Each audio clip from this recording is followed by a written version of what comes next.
I knew the date was ending badly when Marcus checked his phone for the third time in 10 minutes. We were sitting in a restaurant that tried too hard. White tablecloths, candles that smelled like artificial pine, a pianist playing Christmas standards with the enthusiasm of a hostage. My best friend had sworn Marcus was perfect for me. Stable, kind, ready to settle down. What she hadn't mentioned was that he'd spend the entire evening comparing me to his ex-wife. Jennifer always ordered the salmon, he said, watching me cut into my chicken. She said it was the only fish that didn't smell like the ocean. I set down my fork. Marcus. Do you want to be here? He blinked, startled, as if I'd asked him to solve a complex equation. Then his face softened into something worse than annoyance. Pity. You're a nice woman, Claire, he said. Really? But I don't think this is going to work. The pianist started playing Silent Night. I felt the heat rise in my chest, not from anger but from humiliation so complete it made my hands shake. I'd worn a new dress. I'd convinced myself that maybe, this time, someone would look at me and see something worth staying for. Right, I said quietly. I'll get the check. No, I'll get it. I paid in cash.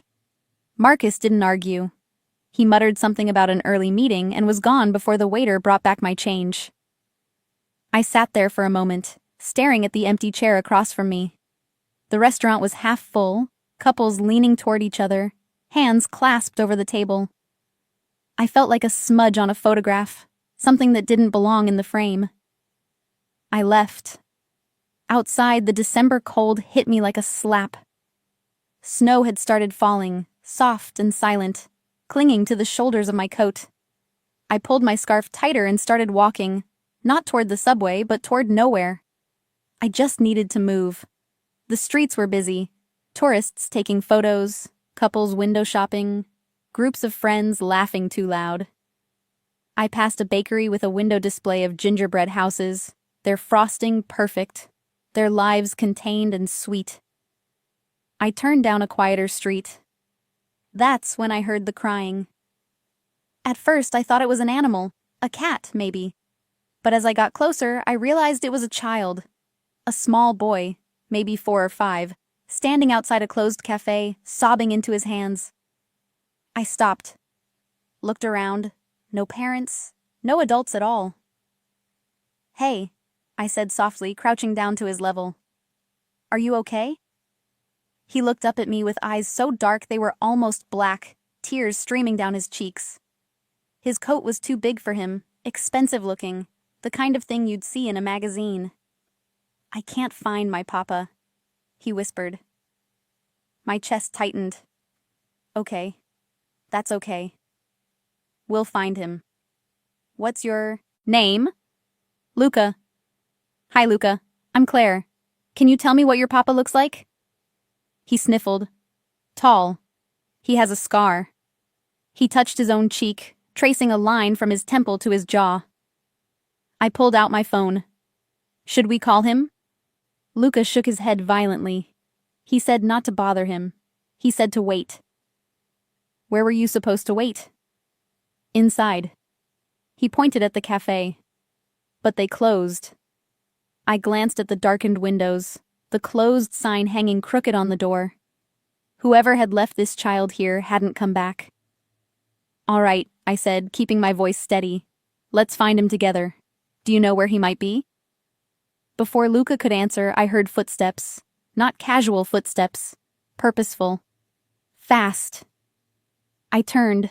A man was walking toward us, and the air seemed to change around him. He was tall, taller than Marcus, taller than anyone I'd dated, with dark hair pushed back from his face and a jawline that looked carved from stone. He wore a black coat that fit him like armor, and his eyes locked onto Luca with an intensity that made my breath catch. Then he saw me. He stopped.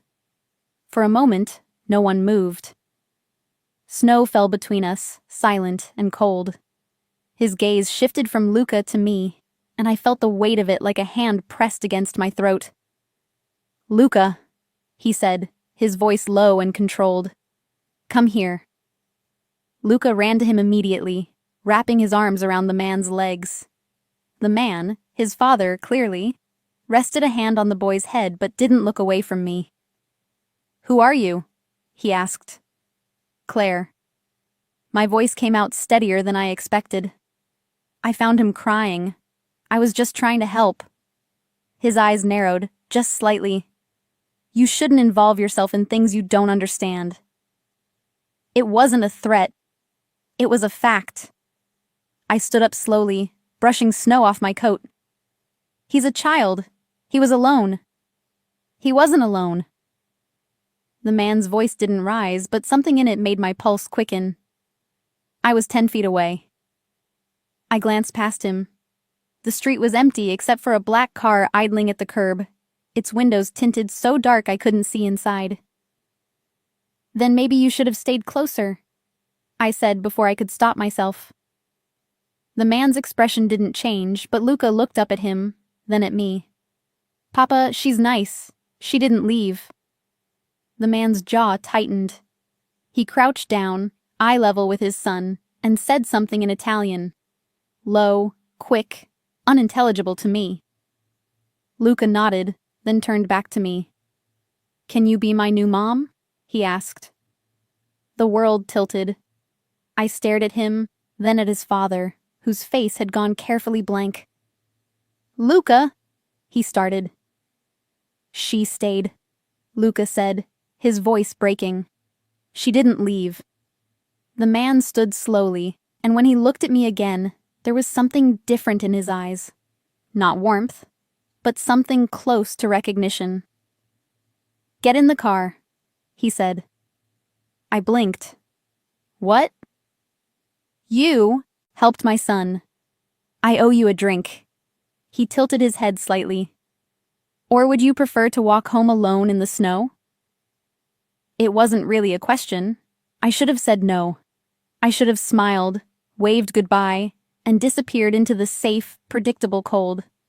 But something in the way he looked at me, like I was a puzzle he didn't expect to find, made me stay.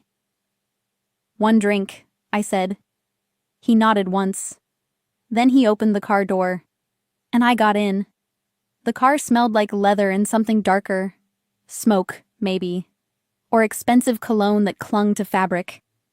Luca sat between us, his small hand wrapped around 3 of my fingers. He hadn't let go since we got in. The man, his father, sat with his back straight, one arm draped across the seat behind Luca, not touching me but close enough that I could feel the heat radiating from him. He hadn't introduced himself, hadn't said a word since telling the driver to go. I watched the city slide past the tinted windows, the Christmas lights blurring into streaks of red and gold. We weren't heading toward any bar I recognized. We were moving away from the tourist streets, toward the quieter parts of the city where buildings hunched together like conspirators. "Where are we going?" I asked. "Somewhere private." His voice was calm, but it didn't comfort me. I glanced at Luca, who was staring up at me with those 2 dark eyes. "Do you like hot chocolate?" he asked. "I do," I said softly. "Papa makes the best hot chocolate. He puts cinnamon in it." I looked at the man. He was watching me, his expression unreadable. "You make hot chocolate?" I asked, trying to sound normal, trying to ignore the way my pulse was hammering in my throat. "Sometimes." The car turned down a narrow street and stopped in front of a building I wouldn't have looked at twice. Old brick, no sign, a single door with a brass handle polished to a shine. The driver got out and opened the door without a word. The man stepped out first, then held his hand toward Luca. The boy climbed out, still holding on to me, pulling me with him. I stood on the sidewalk, snow melting into my hair, and stared at the building. "This is a bar?" I asked. "It's mine." He didn't wait for my response. He walked toward the door, and Luca tugged me forward. I followed because I didn't know what else to do, because something about the way this man moved made refusal feel impossible. Inside, the air was warmer, heavier. The space was small, A few tables, a bar along one wall, shelves lined with bottles I didn't recognize. It was empty except for a man behind the bar, older, with silver hair and a face that had seen too much. He looked up when we entered, his eyes moving from the man to me. He didn't smile. "Enzo," he said quietly. "Didn't expect you tonight." So that was his name. Enzo. "Antonio," Enzo replied, his hand resting lightly on Luca's shoulder. "We need the back room." Antonio nodded and disappeared through a door behind the bar. Enzo guided us toward a booth in the corner, away from the windows. Luca climbed onto the seat and patted the space next to him. I sat. Enzo sat across from us, his hands folded on the table, his gaze steady. "You should have gone home," he said. "You didn't give me the chance." His mouth almost curved. "Almost. You could have refused." "Could I?" He didn't answer.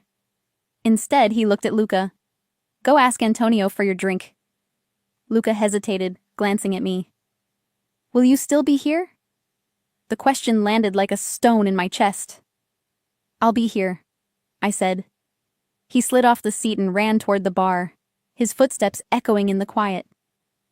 Enzo waited until he was out of earshot. Then he leaned forward, just slightly, and the air between us shifted. "Why did you stop?" he asked. "What?"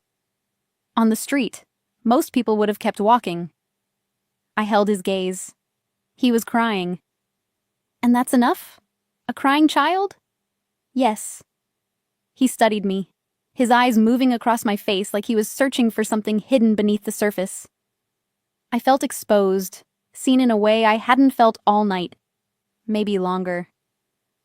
"You're either very kind or very foolish," he said. "Maybe both." This time his mouth did curve, just barely.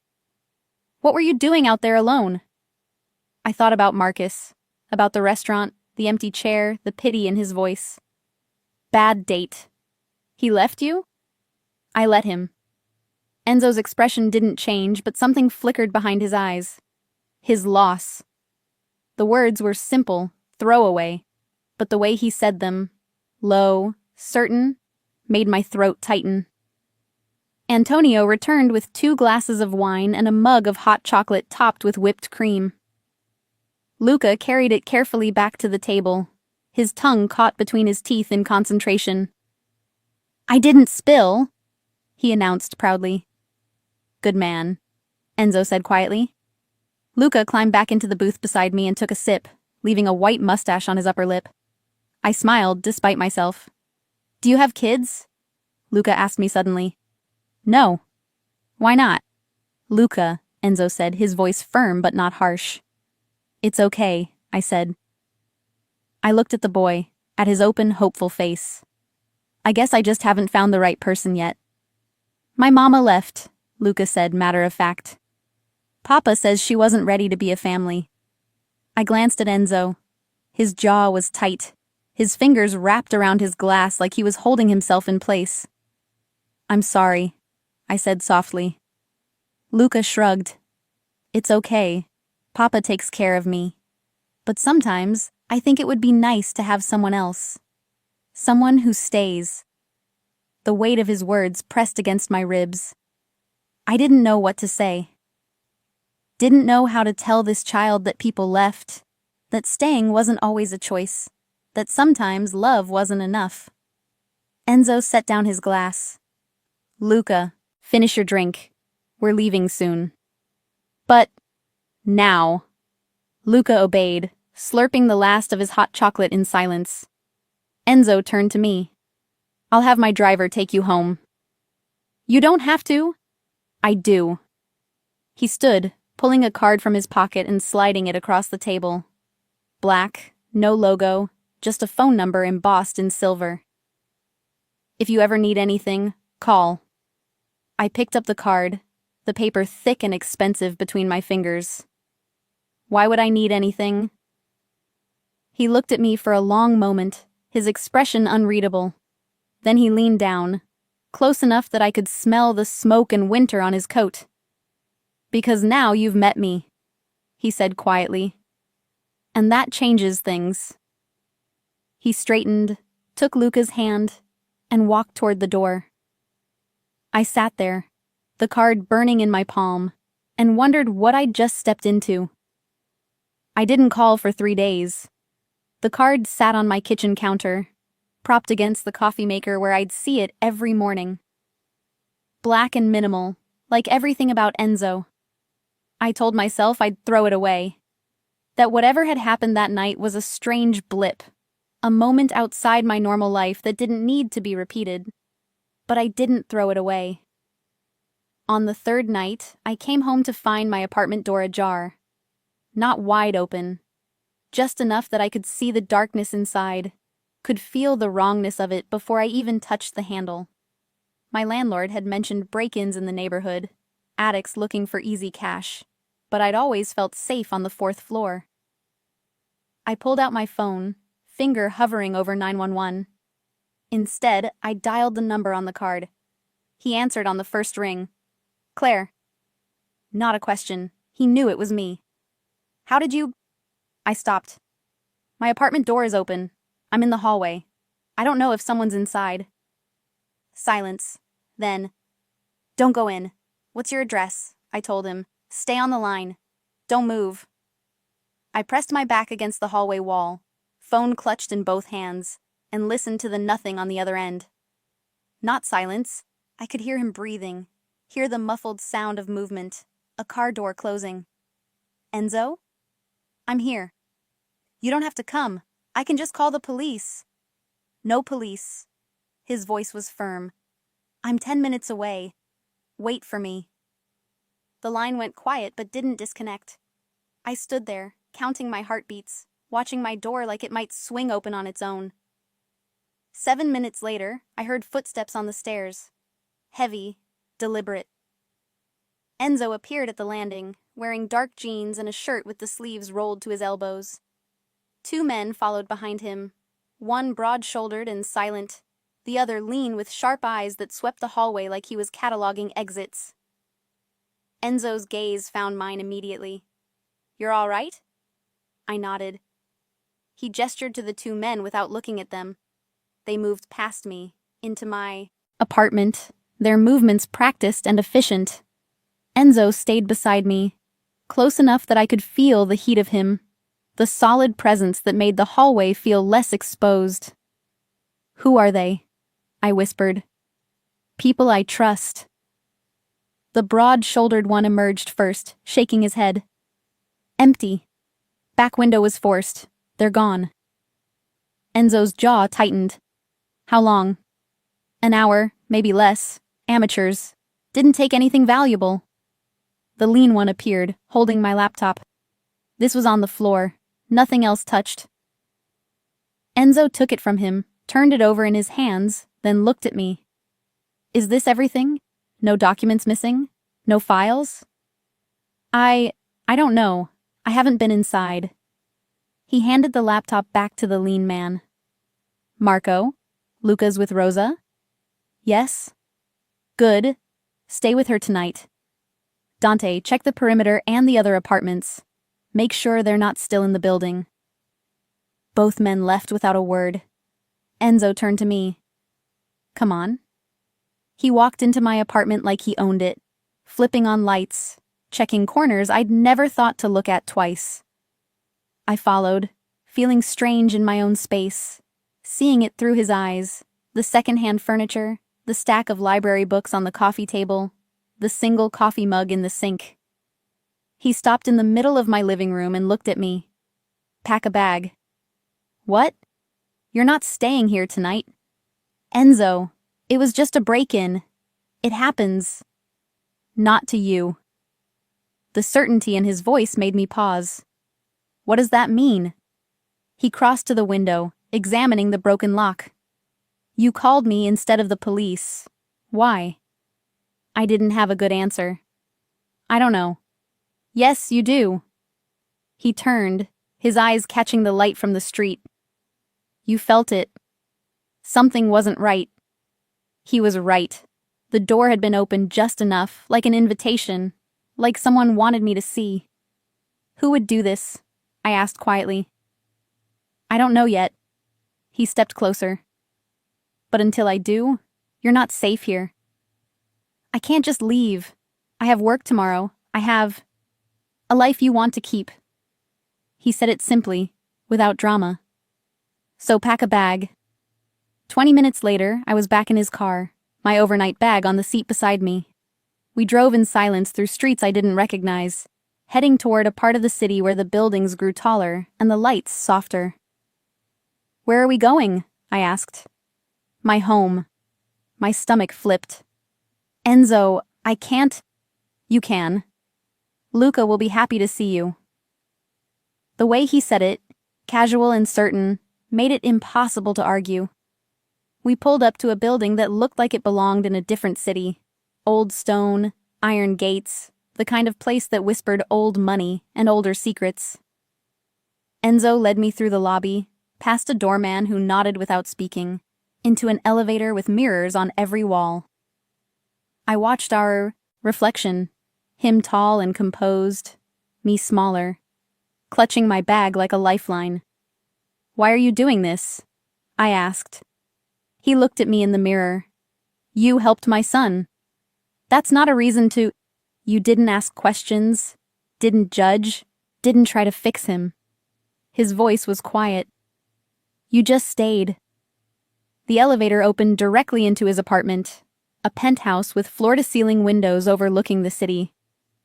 It was beautiful and cold, all clean lines and dark wood, except for the corner near the window where a pile of toy cars sat scattered across the floor. Luca's corner. The guest room is down the hall, Enzo said. Second door. You'll be safe here. How do you know? He looked at me, and for the first time, I saw something unguarded in his face. Not softness, but something close. A crack in the armor. Because no one gets past me, he said. And I believed him. I woke to the smell of coffee and something sweeter. Cinnamon, maybe vanilla. For a moment, I didn't remember where I was. The bed was too soft, the sheets too expensive, the ceiling unfamiliar. Then it came back, the broken window, the drive through dark streets. Enzo's voice saying, "You'll be safe here." I checked my phone. 6:30 in the morning. I'd slept 4 hours, maybe less. I pulled on my jeans and the sweater I'd packed, ran my fingers through my hair, and opened the door. The apartment looked different in daylight. Less cold, somehow. The windows let in pale winter sun that caught on the edges of things. A framed photograph on the shelf, the chrome handle of a cabinet, the steam rising from a cup on the counter. Enzo stood in the kitchen, barefoot, wearing dark pants and a white shirt unbuttoned at the collar. He was making pancakes.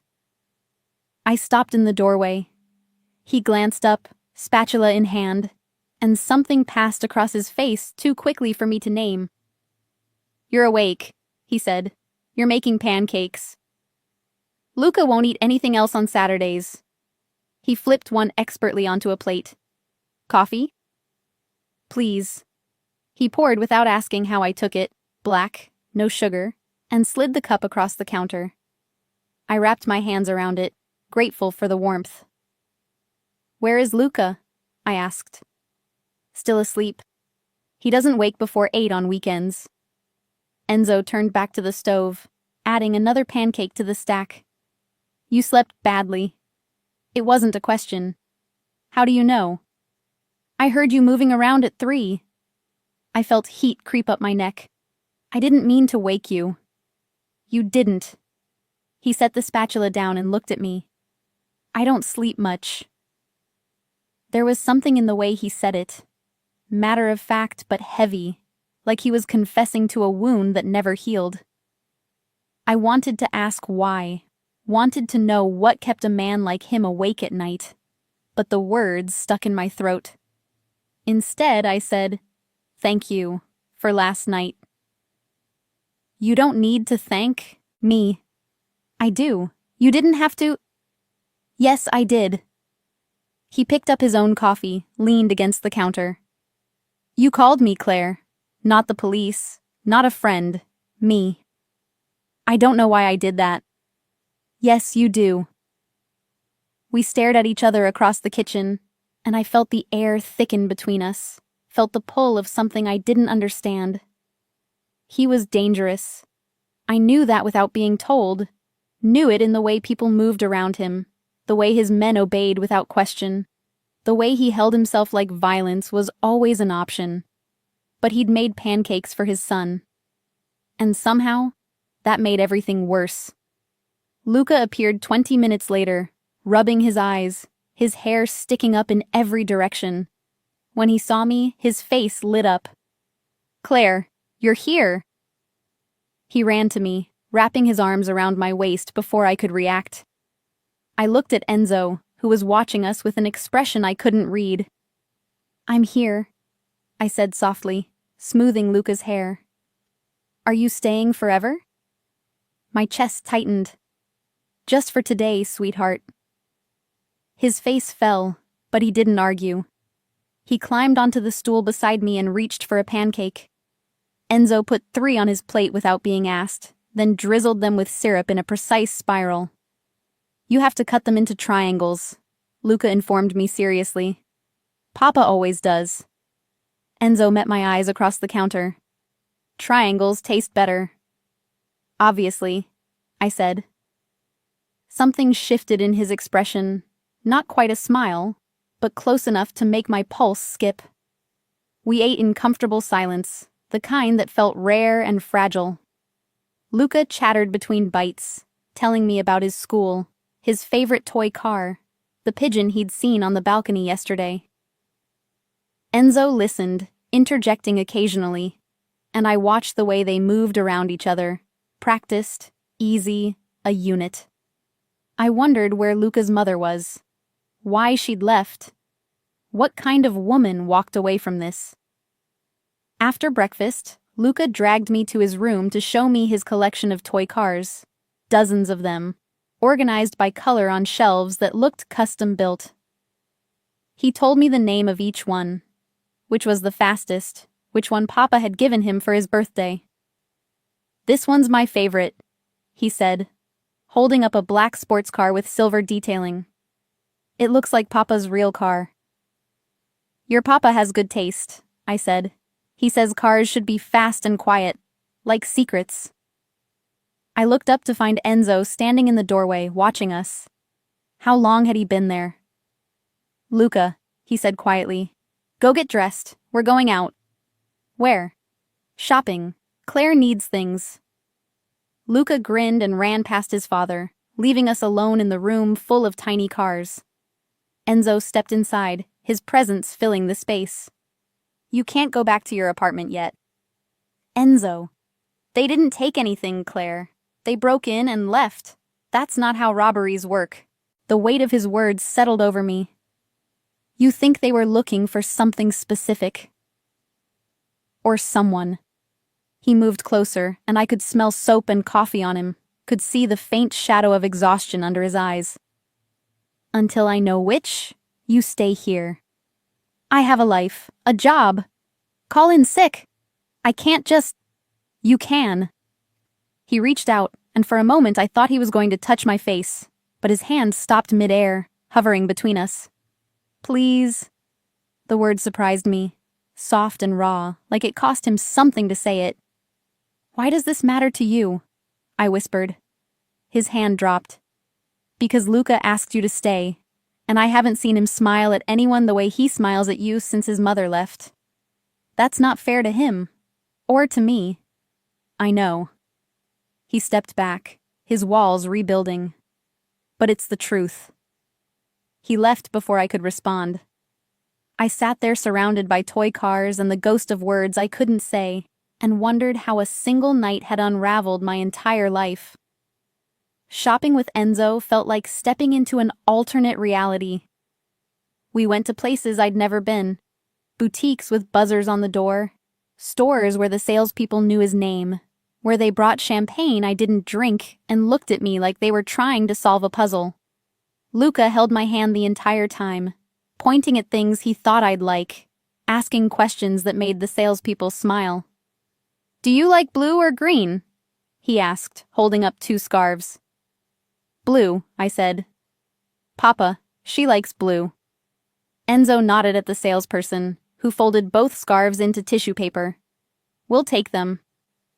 "Enzo, you don't need to. You need clothes. I'm buying them." He said it like the conversation was over. Maybe it was.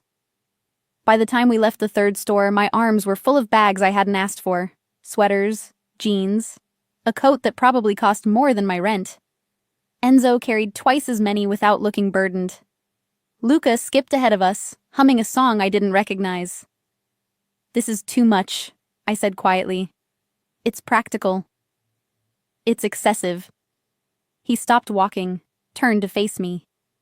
We were standing in the middle of a street decorated for Christmas, lights strung between lampposts, fake snow in shop windows. People moved around us like water around stones.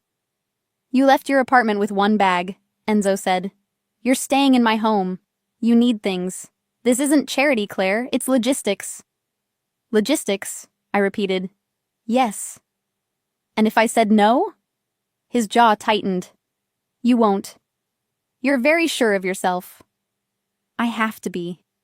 He shifted the bags to one hand, and for a moment, he looked tired. Not physically, something deeper. It's how I keep people safe. The way he said people, like he meant something more specific. Like he meant Luca. Like maybe he meant me.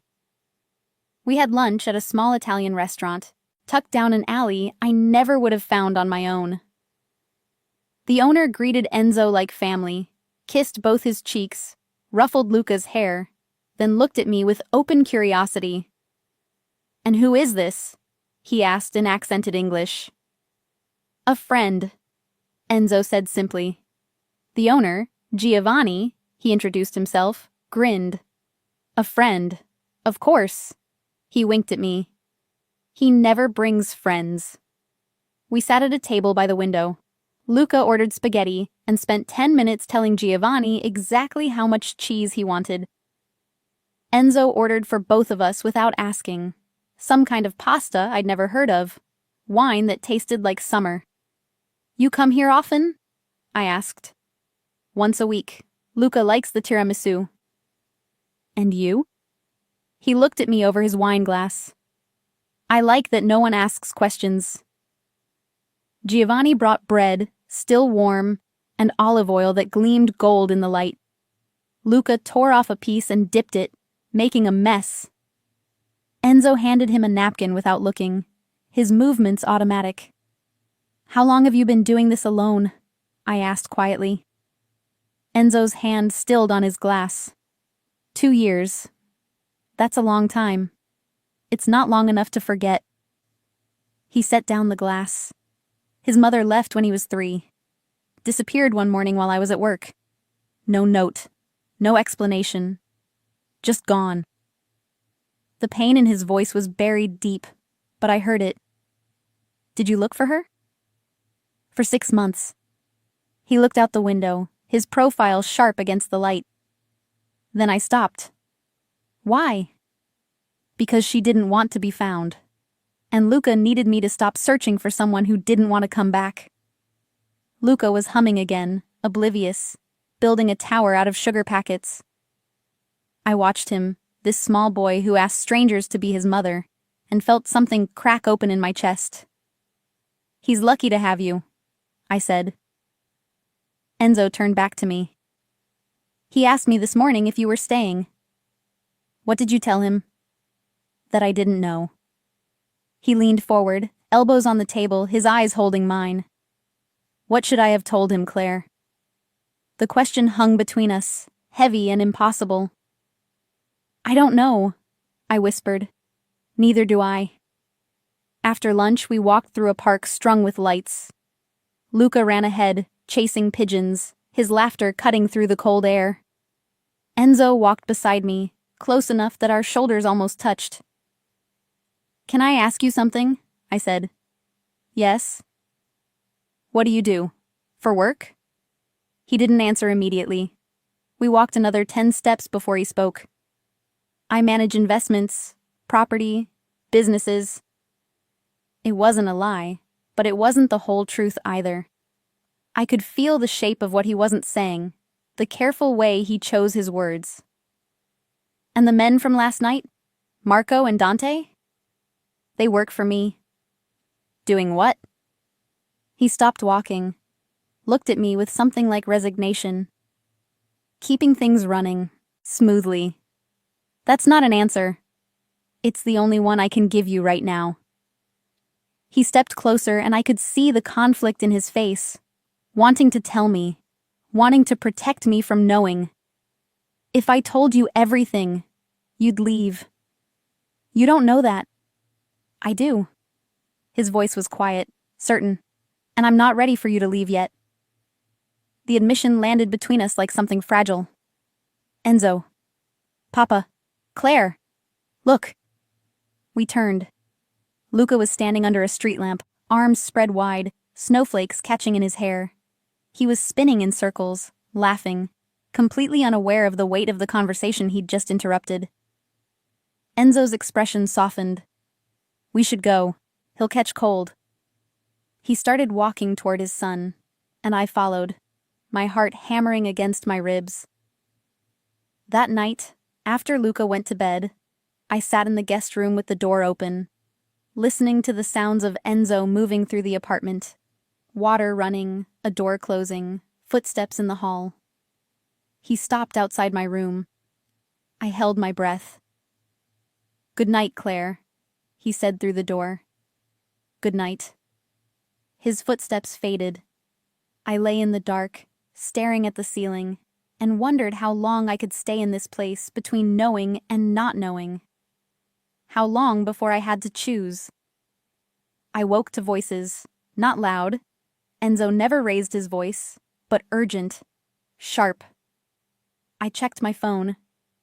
2 a.m. The apartment was dark except for a sliver of light coming from under the living room door. I should have stayed in bed. Should have pulled the covers over my head and pretended I heard nothing. Instead, I opened my door. Can't keep her here, Enzo. It's too dangerous. Marco's voice, low and insistent. Where else would she go? Enzo's reply was controlled, but I heard the edge underneath. Back to an apartment someone already broke into? You don't know that was about her. And you don't know it wasn't. Silence. Then Marco again, quieter. Luca's getting attached. I know. Do you? Because from where I'm standing, you are too. I pressed my back against the wall, my heart pounding so hard I thought they might hear it. That's not your concern, Enzo said. It is when it makes you careless. Marco's voice hardened. She's a civilian.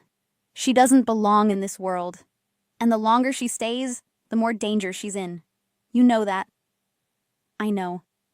Enzo's voice cracked, just slightly. Just enough. I know, Marco. More silence. Heavier this time. Then let her go, Marco said, before someone uses her to get to you. I heard footsteps moving toward the hallway. I slipped back into my room, closed the door silently, and stood there in the dark, trying to breathe. Someone uses her to get to you. What kind of life was this? What had I walked into? I climbed back into bed but didn't sleep. I watched the shadows on the ceiling and tried to convince myself to pack my bag, to leave in the morning, to go back to my small, safe, predictable life. But all I could think about was Luca's hand in mine, and the way Enzo had said, I'm not ready for you to leave yet. Morning came too bright and too fast. Luca knocked on my door at 7:30, already dressed, carrying a toy car in each hand. Claire, are you awake? I opened the door. His smile made my chest ache. I'm awake. Papa's making waffles, the good kind, with whipped cream. Give me 5 minutes. He nodded seriously and ran back down the hall. I washed my face, pulled my hair into something presentable, and walked into the kitchen. Enzo was at the stove, his back to me.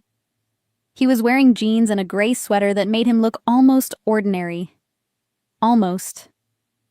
Morning, I said quietly. He turned. His eyes found mine, and I saw the exhaustion there, the weight of whatever he'd been carrying through the night. Morning, he said. Coffee? Please. We moved around each other carefully, like dancers who'd forgotten the steps. Luca filled the silence with chatter about a dream he'd had, something about flying cars and a dragon that ate ice cream. Enzo listened, responding at the right moments, but I could feel his attention on me. After breakfast, Luca went to brush his teeth. The moment he left, the air changed. You heard us last night, Enzo said. Not a question. Yes. He set down his coffee cup, his jaw tight. Then you know? Know what? That I'm in danger? That someone might use me to hurt you? I crossed my arms. No, Enzo, I don't know, because you won't tell me anything. I'm trying to protect you. By keeping me in the dark? My voice rose despite myself. By letting me walk around pretending this is normal? That I'm just staying with a friend until my apartment is safe? He stepped closer. What do you want me to say, Claire? The truth. You can't handle the truth. The words hit like a slap. I felt my face flush, felt anger and hurt tangle in my throat. Try me, I said coldly. He stared at me for a long moment. Then he pulled out his phone, scrolled through something, and turned the screen toward me. It was a news article. 3 days old. The headline read, "Local businessman found dead in apparent gang-related violence." I looked at the photo, recognized the street. It was 2 blocks from my apartment. This man worked for someone who wants what I have, Enzo said quietly. Territory, influence, control. He took back the phone. 3 days ago, they sent a message. Now they're looking for leverage. And you think I'm leverage? I think anyone close to me is. I looked toward the hallway where Luca had disappeared. Including him. Especially him. Enzo's voice turned rough. Which is why I can't let anything happen to either of you. The weight of it pressed down on me.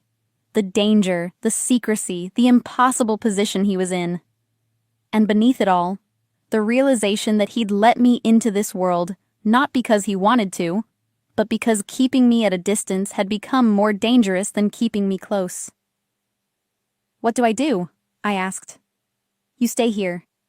You don't go anywhere alone. You trust me. I don't even know you. Yes, you do.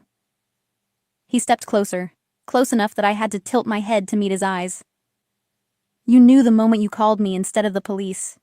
You knew when you got in my car, when you stayed for breakfast, when you let Luca hold your hand. His voice dropped. You know me, Claire. You're just afraid of what that means. I wanted to argue, wanted to tell him he was wrong, but he wasn't. I should go, I whispered. Where? Back to an apartment that isn't safe? To a life where you look over your shoulder every time you unlock your door? He shook his head. You're already in this. The only question is whether you trust me to keep you safe. And if I don't?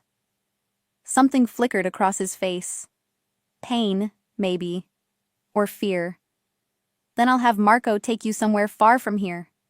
Somewhere no one will find you. He swallowed hard. And you'll never see me or Luca again. The choice hung between us, impossible and inevitable. Luca's voice echoed from the bathroom. Claire, can you help me with my toothbrush? I looked at Enzo. At this man who made waffles and kept secrets, who'd built walls around his life but somehow let me slip through. I'm not going anywhere, I said. Relief washed over his face, so raw it hurt to see. Okay, he breathed. Okay. I walked toward Luca's voice, and behind me I heard Enzo exhale. Long and shaky, like he'd been holding his breath for days. The call came during lunch. We were sitting at the kitchen table. Luca was drawing, his tongue poking out in concentration, and I was reading while Enzo worked on his laptop. It felt domestic, safe, like we'd been doing this for years instead of days. Then Enzo's phone buzzed. He glanced at the screen, and his entire body went rigid. "I need to take this," he said, already standing. He walked to his office and closed the door. Through the walls, I heard his voice, low, clipped, angry. Words I couldn't make out but could feel the weight of. Luca looked up from his drawing. "Papa sounds upset." "He's just working, sweetheart. He always sounds like that when he talks about Mama." My hand stilled on the book. "Does he talk about her often?" "No, but when he does, he gets quiet after. Like he's sad but doesn't want me to know." This child saw too much. The office door opened. Enzo emerged, his face carefully blank, but I could see the tension in his shoulders, the way his hands were clenched at his sides. "Luca, go to your room for a bit," he said. "But I'm not done. Now. Please." Something in his tone made Luca obey without argument. He gathered his crayons and paper and disappeared down the hall. Enzo waited until the door clicked shut. Then he looked at me.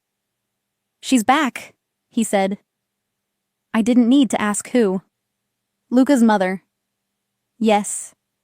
He moved to the window, stared out at the city. "She called. Wants to see him."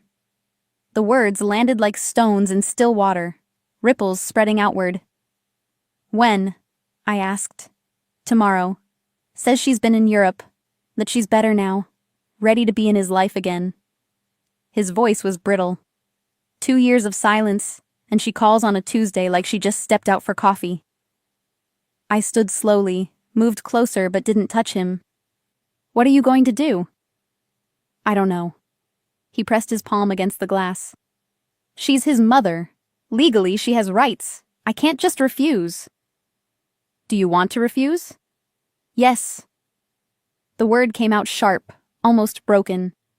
Every part of me wants to tell her no, that she gave up that right when she walked away, that she doesn't get to come back just because it's convenient now. "But?" He turned to face me. "But he asks about her. Not often, but enough that I know he wonders. Wonders if he did something wrong.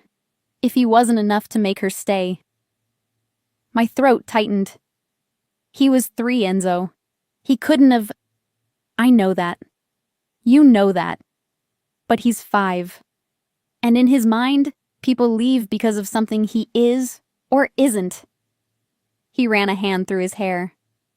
What if seeing her helps? What if it gives him closure? What if it breaks him again? Then I'll be there to put him back together. His voice was fierce, certain. Like I've always been. We stood there in the quiet, the December light slanting through the windows, and I realized I was watching a man choose between protecting his son from pain and giving him a chance at something he desperately wanted. There was no good answer. "Does she know about me?" I asked. Enzo shook his head. "She doesn't know anything except that I agreed to meet her. Tomorrow, 2 o'clock, at a cafe downtown." "Are you taking Luca?" "Not yet. I need to see her first. Need to know if she's..." He trailed off, searching for the word. "Safe," I finished. "Yes." "Do you want me to come with you?" He looked at me surprised. "Why would you do that?" "Because you shouldn't have to face her alone." Something shifted in his expression. Gratitude mixed with something deeper, something that made my heart stutter. "You don't owe me that, Claire." "I know." He crossed the space between us, stopped close enough that I could see the flecks of gold in his dark eyes, could feel the warmth radiating from him. "If you come," he said quietly, "she'll assume things. Make assumptions about who you are to me." And what would those assumptions be? His gaze dropped to my mouth, just for a second, before returning to my eyes. "That you matter." The air felt too thin. "Do I?" I whispered. "Matter?" He reached up slowly, giving me time to pull away, and tucked a strand of hair behind my ear. His fingers lingered against my jaw. "More than you should," he said. Before I could respond, Luca's door opened. Enzo stepped back immediately, the moment dissolving like sugar in water. Luca appeared in the hallway, clutching his drawing. "Can Claire see what I made?" "Of course," I said, my voice steadier than I felt. He ran over and held up the paper. It was a drawing of 3 people, a tall figure in black, a small figure with dark hair, and a woman with yellow hair holding both their hands. "That's you," he said, pointing to the woman. "And that's me and Papa. We're going to the park." I looked at Enzo. His face was carefully neutral, but his eyes were storm dark. "It's beautiful," I managed. Luca beamed. "Can we go to the park? Please?" "Not today," Enzo said gently. "Maybe tomorrow." "You always say tomorrow." "Because tomorrow always comes." He crouched down, eye level with his son. "I promise. This weekend, the 3 of us." Luca considered this, then nodded. "Okay. But you have to push me on the swings, high." "Deal." Luca hugged him quickly, then ran back to his room, the drawing clutched in his hands. Enzo stayed crouched there for a moment, his head bowed. When he finally stood, he looked older. Tired. "Tomorrow," he said to me. 2 o'clock, if you still want to come." "I do." He nodded once, then walked to his office and closed the door. I stood alone in the living room, surrounded by expensive furniture and the ghost of a woman who'd left, and wondered what tomorrow would break, and whether any of us would survive it whole.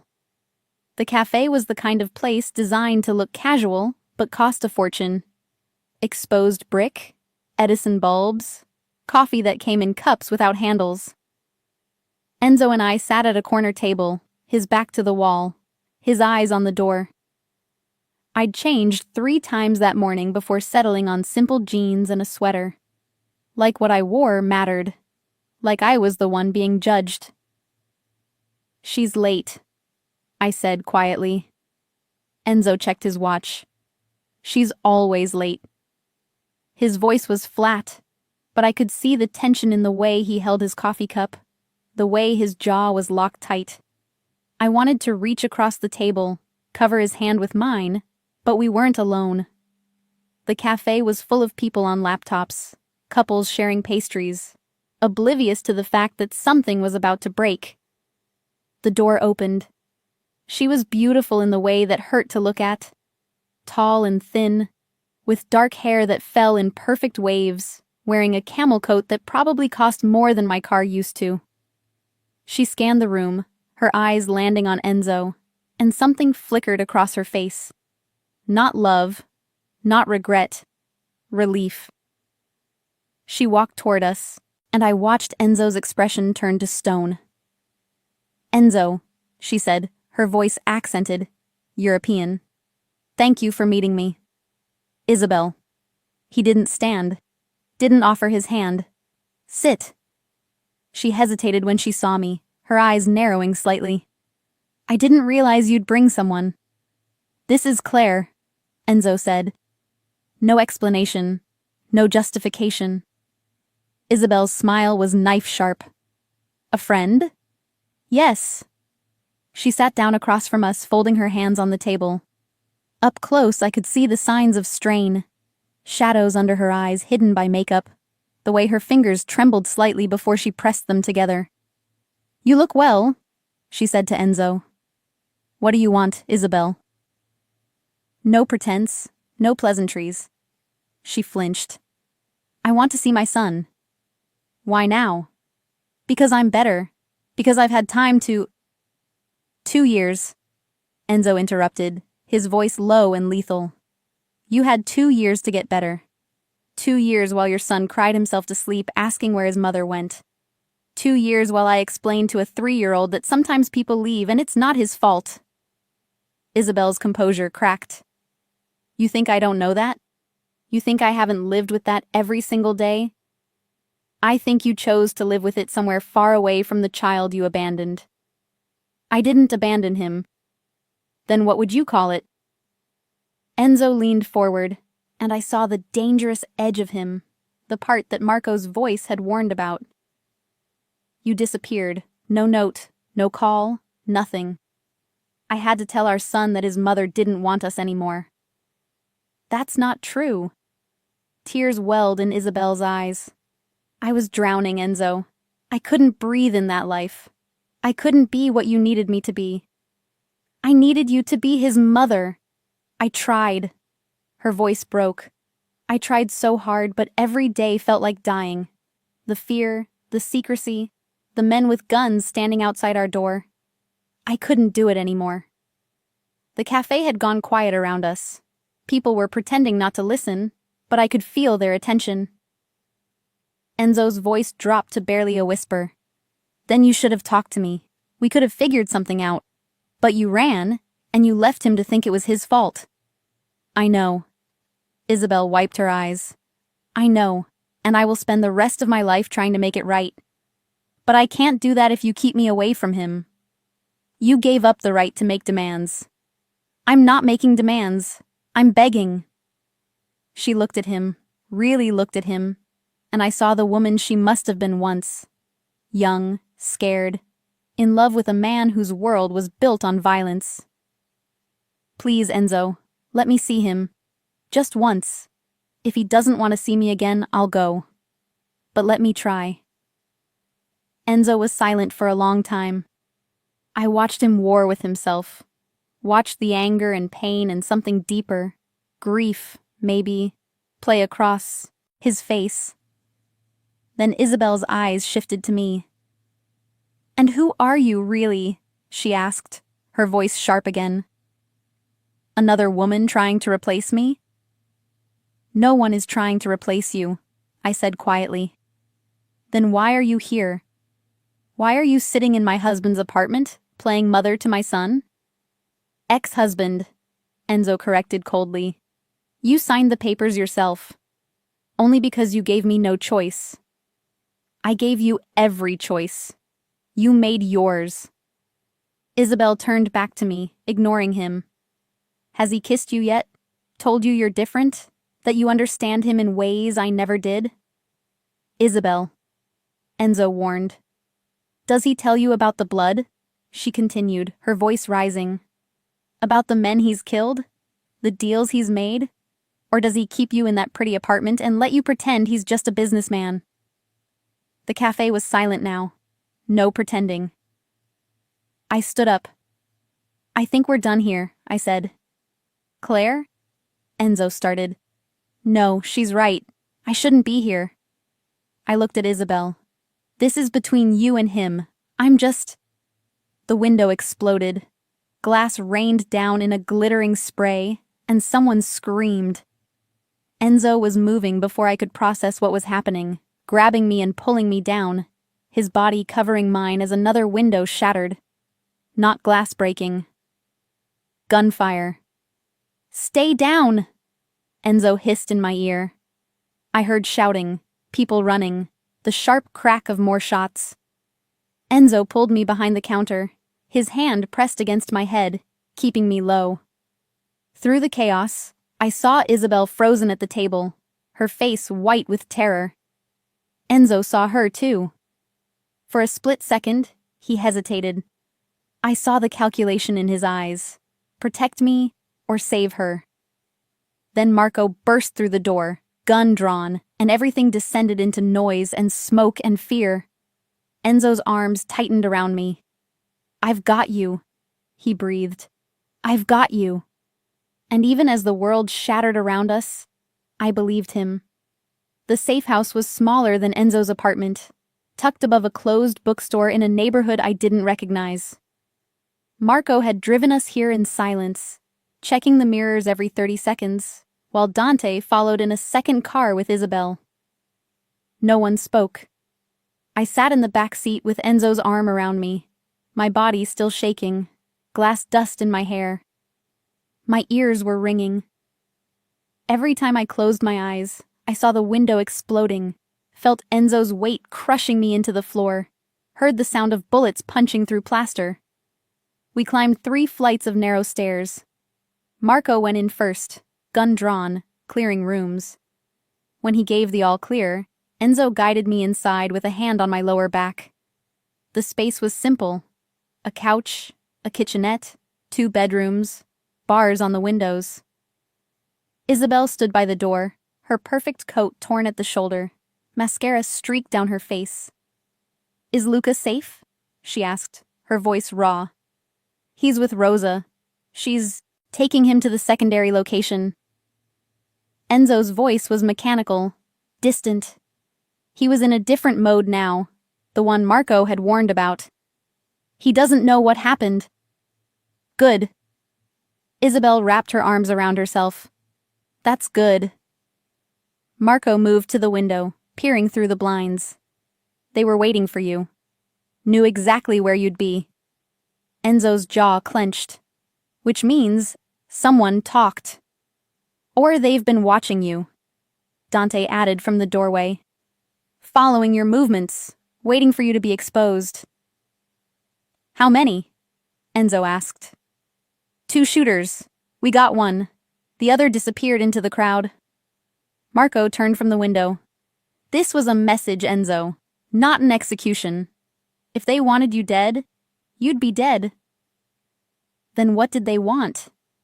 "To show you they can get close, that nowhere is safe." Marco's eyes flicked to me, then to Isabel. "That the people around you are vulnerable." The words hung in the air like smoke. Isabel made a small sound, half sob, half laugh. "This is what I left.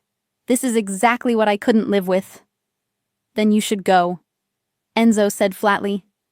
"Get on a plane. Go back to wherever you've been hiding. You wanted out. Stay out." "He's my son. He's my son. I'm the one who's kept him alive for 2 years while you were drinking wine in Paris or wherever the hell you were." Enzo's voice cracked, just slightly. "You don't get to come back now and act like you're his savior." "I never said I was." Isabel's voice broke.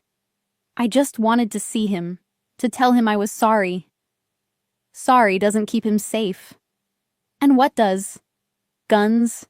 Men following us everywhere? Living in fear?" She gestured at the safe house. "This isn't a life, Enzo. This is a prison. It's the life I chose. The life I can control." "You can't control everything." Isabel looked at me. "You can't protect everyone." Enzo followed her gaze, and when his eyes met mine, I saw something I hadn't seen before. Fear. Raw and undeniable. "Get some rest," he said to Isabel. "Marco will take you to a hotel in the morning, somewhere far from here." "What about Luca?" "I'll tell him you tried. That's all you get." Isabel's face crumpled, but she didn't argue. Dante showed her to one of the bedrooms and closed the door. Marco approached Enzo, his voice low. "I need to check the perimeter. Coordinate with Rosa. Make sure the boy's secure." Enzo nodded. Marco glanced at me one more time, something unreadable in his expression, then left with Dante. And suddenly, we were alone. The silence was suffocating. Enzo stood in the middle of the room, his hands clenched at his sides, his chest rising and falling too fast. I could see him unraveling, the control he'd maintained all day finally fraying at the edges. "Enzo," I said softly. "Don't." "Don't what? Don't tell me it's okay. Don't tell me we're safe. Don't—" His voice broke. "Don't look at me like I'm not the reason you almost died today." I stood slowly, moved toward him. He stepped back. "Claire, stop. No. I'm not safe. Being near me is not safe. You saw what happened. I saw you cover me with your own body. I saw you protect me. I should never have let you come. Should never have let you stay in my apartment. Let you near Luca. Let you—" He turned away, his shoulders shaking. "Marco was right. I've been careless. And you almost paid for it." I closed the distance between us, put my hand on his back. He flinched, but didn't pull away.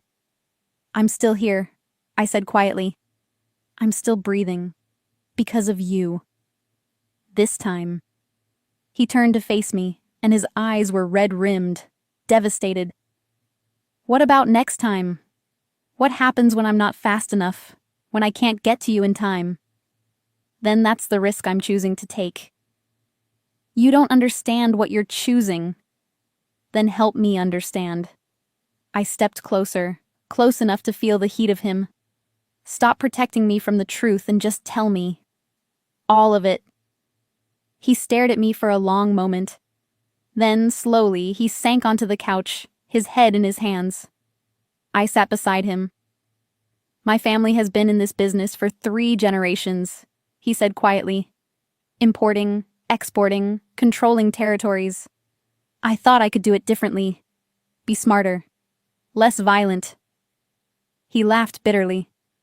I was naive. This world doesn't let you be gentle. It eats gentle people alive. Is that what happened to Isabel? Yes. She tried to love me, tried to accept what I was.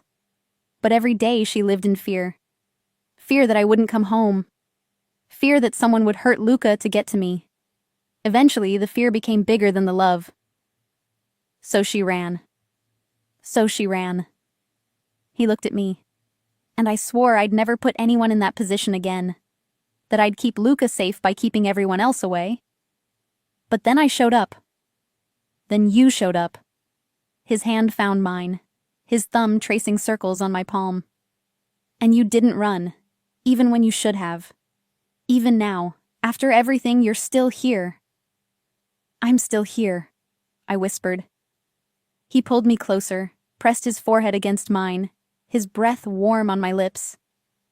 I can't lose you, he said, his voice breaking. I can't.